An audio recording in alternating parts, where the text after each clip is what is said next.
is a wonderful story that was in the Denver Post today, both in the print paper and online, and it had to do with a former Columbine student, football player, and a championship ring. And joining us right now to talk about it is the Denver Post prep reporter, Neil Devlin. Hey, Neil. Hey. How are you, man? How are you, Les? Good to see you. Prep editor. Prep editor. I'm what do you sorry. know? School editor. I'm What sorry. do we know? How are you?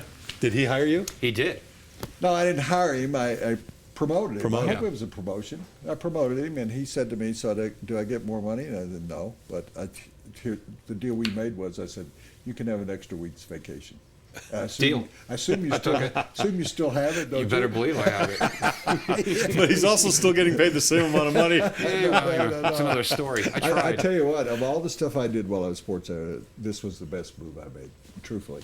Of all the things that I did, and I did a lot of different things, but this is the best move because he was taking over for a guy who had been doing it for a long time, Bob Smith, who was very good at it, and for Bob Smith Sr., I should say, to make it clear, who'd been doing it for a long time, was really good at it. And Neil came in and took it to another level, and he really has over the years done a great job with it.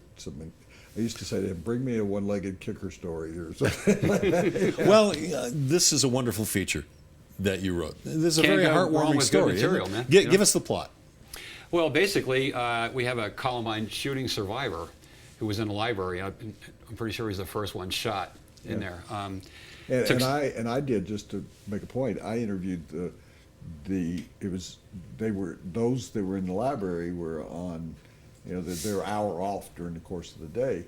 And so they gathered in the library. The teacher who was over the library during that hour is somebody I interviewed, and her interview with me was incredible about what was going on in that room, because the shooters came into that room and people were trying to get out of a door to the outside. They were trying to hide, and the teacher actually hid in an art supply cabinet during this process after she told everybody to try and get under tables and stuff like that. That was probably the ground zero, if you will, of where they started really shooting people. There was stuff all around, but the library was ground zero. And Evan got shot in the back, and his last name. Evan Todd. Sorry. Yeah. And he took some shrapnel from a desk in the face and stuff, and he had been talking about it, doing tours and everything for multiple years, and he was on the '99 championship team. He was a starter defensive tackle that beat Cherry Creek that day in front of the world. I mean, everybody was there and watching it. '99 was the same year that the shooting happened as well. Exactly. Late or early December, and the championship rings had real meaning to those kids, obviously, for what happened and everything. He didn't play as a senior because he had an ankle problem, and he wrestled and wanted to try something else and everything. But he had been on the tour, speaking to groups, including Boy Scouts or schools or what have you, and telling everybody about his experience in a library at Columbine, which is nothing short of amazing that he can talk about it that way. And he didn't realize he lost his championship ring. He estimates it was in '03 or '04. And then last month, they got a call to the school, personnel did, and they got a hold of Andy Larry, the football coach, and Brian Todd, Evan's brother, who's the girls' soccer coach. They won a championship last spring. Evan thought it was a hoax. Some guy called and said he found his ring in a stream bed in San Luis Obispo, California, while he was looking for arrowheads. It was a homeless vet. He had heard that there were arrowheads there, so he was looking through stones and stuff, and he found this ring. And he said he knew immediately what it was. He said you have to be from Mars not to know what Columbine High School is. Sure. So he took it to a couple of, those collectible stores and stuff. One guy wanted to give him $2,000 for it on the spot. Other guy wanted to put it on eBay and then split the profits. And he said that he told him yes, no, just like that. But he grabbed it and ran out and made it a point to contact the school, and he did. And Evan thought it was a hoax because he thought the ring was gone for sure. It's been more than 10 years. And he's also experienced a lot of situations like this, right? Yeah, just a few, And so they got hooked up on the phone. Evan sent him some money. They FedExed it back. And then since then, it's intact. There's just like one little mark on it. It has his name on it and everything.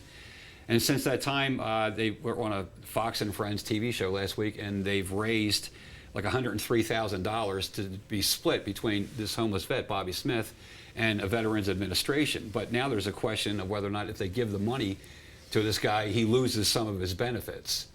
So they're trying to work that out. Yeah, because Evan didn't want to give him like $500 to go to King Soopers or something like Bureaucratic that. BS, huh? There's a lot of it, man. Yeah. If you have X amount of income, you can't get some of the stuff that you need. It just disqualifies you right away. And you started it by saying he was a homeless vet. Yeah, he was originally from Bangor, Maine. He lost his wife and one of his kids in a plane crash in Germany, and then he's out there basically bouncing around. He recently got enough money for a car. I mean, a homeless person had a cell phone. I'm not quite sure what that says about today's situation. It's weird, but they were in low-income housing. He bought an older car. They were trying to live out of that, and then we got a hold of him last week. He was sleeping on the bench with one of his other daughter. She has some problems that they're trying to deal with as well.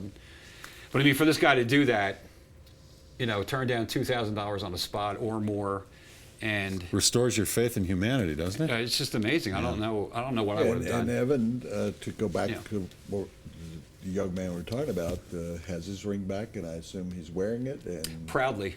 yeah, and all those stories with Columbine, I think stir memories, bad ones for everybody. But what came out of that was incredible, and the young men and women like Evan who have gone on and told their stories. And I went out on the day that the theater shooting happened.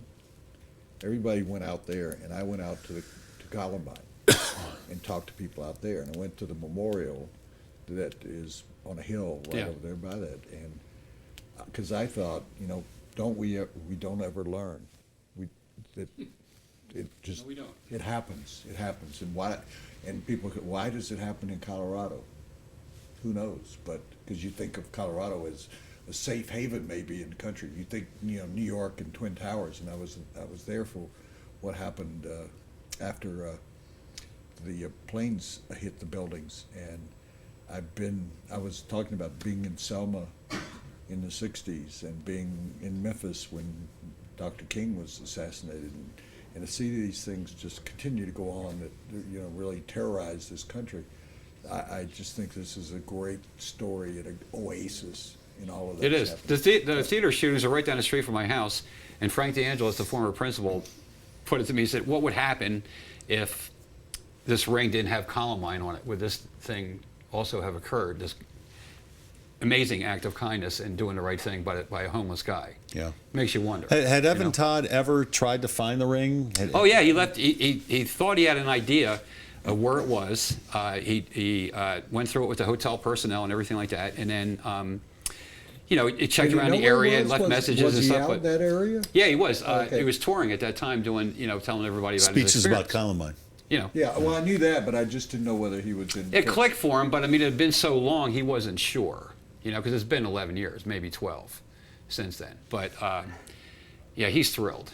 And now he's trying to do something, for this guy. So a couple of things. They can go to the Sunday newspaper and read your account, or they can go on the website and read your story about what happened. They also can tweet you at Neil Devlin. See, you're a lot better than Dempsey Post. I don't know what he's trying to prove to people he works for. So, at Neil Devlin, who's an incredible prep writer.